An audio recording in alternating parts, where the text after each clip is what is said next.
Ok, j'ai une seule image de ces personnages en question. Mais à partir de cette image, je peux générer plusieurs autres images de ces mêmes personnages dans différentes situations ou dans différentes circonstances. Par exemple, là, il est en vacances. Là, il est à l'école.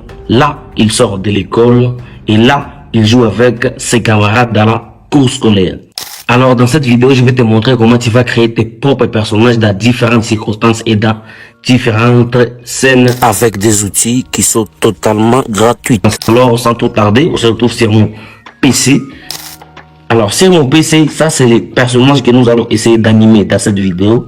Donc, je vais directement me rendre sur ChatGPT parce que c'est ChatGPT que nous allons utiliser pour pouvoir avoir les caractéristiques et les traits de caractère pour pouvoir générer notre personnage dans différents styles.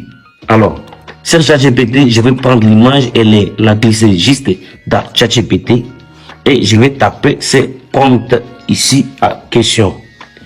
Je vais dire ceci: décris cette image avec toutes ses caractéristiques, puis crée un prompt parfait que je pourrais utiliser pour générer ce personnage dans différentes circonstances, genre un prompt ou une ville que je peux utiliser, que je peux modifier, par exemple sa tenue ou son environnement.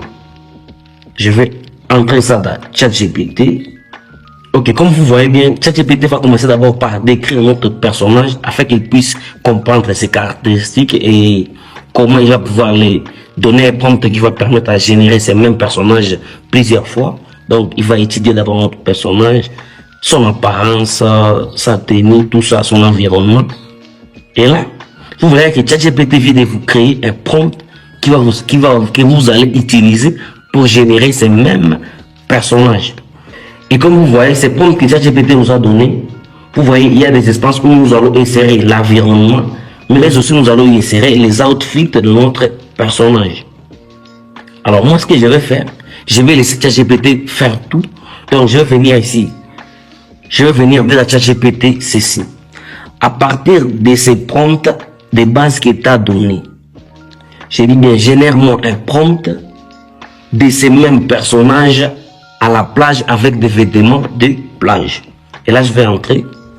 Nous allons patienter. Et comme vous voyez, ChatGPT vient de me donner la fameuse prompt pour générer mon personnage à la plage. Donc, je vais copier ces prompts à question et je vais venir dans un outil de génération d'images comme Leonardo AI. Et là, je vais venir coller là mon prompt pour générer mon image à question. Dans les réglages, je vais juste prendre 9/16 et je vais laisser tout pareil.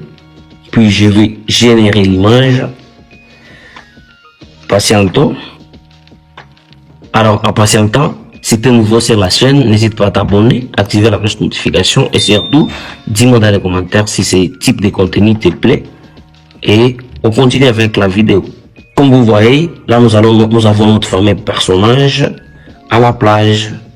Vous voyez, ça c'est notre personnage. Vous voyez que ça reprend vraiment les caractères de notre personnage. Moi j'aime bien ces troisième images, comme vous le voyez. Comparé avec notre personnage, vous voyez que ça répand bien tous ces traits. Des gros yeux, des lunettes, avec ses cheveux qui est peut-être désordonnés. Je vais prendre ces mêmes prompts et je vais essayer de générer mon personnage dans un autre modèle de génération d'images. Donc je vais prendre Pigman. Okay. Une fois sur Pigman, je vais cliquer sur créer. Et là, je vais venir coller là mon prompt. Tac. Je vais venir choisir les modèles de génération. Je vais prendre FlixEchelle parce qu'il y a plusieurs modèles. Je vais prendre FlixEchelle. Les ratios de l'image, je vais prendre 16/9. Le nombre de générations d'images, je vais prendre 2 images. Et là, je vais cliquer sur générer. Nous allons aussi patienter. Nous allons voir ce que ça va donner aussi.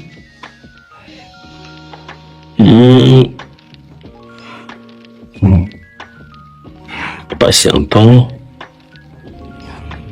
Et là, vous voyez, nous avons déjà notre personnage à la plage. Moi, j'aime bien cette deuxième image. Ça me plaît bien cette deuxième image. Nous avons déjà notre personnage à la plage. Alors, nous allons essayer encore de générer notre personnage dans différentes circonstances. Par exemple, je vais dire à ChatGPT de me donner un prompt pour générer mon personnage à l'école ou sur un banc d'école, je vais dire comme ça. J'ai dit à ChatGPT ceci. Toujours à partir de ces prompts qu'il t'a donné, génère-moi un prompt pour ces personnages assis dans une salle de classe à l'école. Et là, nous allons patienter toujours que ChatGPT nous génère ces fameuses prompts. Et là, nous avons notre prompt. Donc, je vais justement les copier. Je vais copier les prompts et revenir sur Leonardo. Je vais supprimer notre ancien prompt là. Je vais la supprimer. Puis, je vais coller là ce nouveau prompt et je vais générer. Ok. Tout en patientant, nous allons venir sur Pictoline aussi. Nous allons venir générer cette image avec ces mêmes prompts. Je vais coller les prompts et je vais générer aussi la Pictoline. Comme ça, nous allons comparer à la fin de la génération. Donc là, c'est fait. La Pictoline, c'est fait. On voit l'image. Vous voyez là, moi j'aime bien cette image ici. Vous voyez bien que c'est notre personnage dans une salle de classe. Nous sommes dans Leonardo. Et dans Pictoline, vous voyez ce que ça donne. Moi, je pense que j'aime bien les images de Pictoline qui c'est de Leonardo.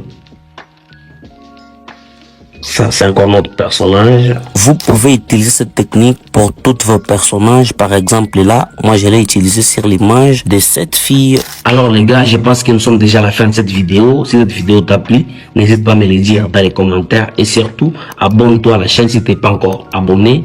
Sur ce, on se retrouve à la prochaine. C'était Landry. Ciao.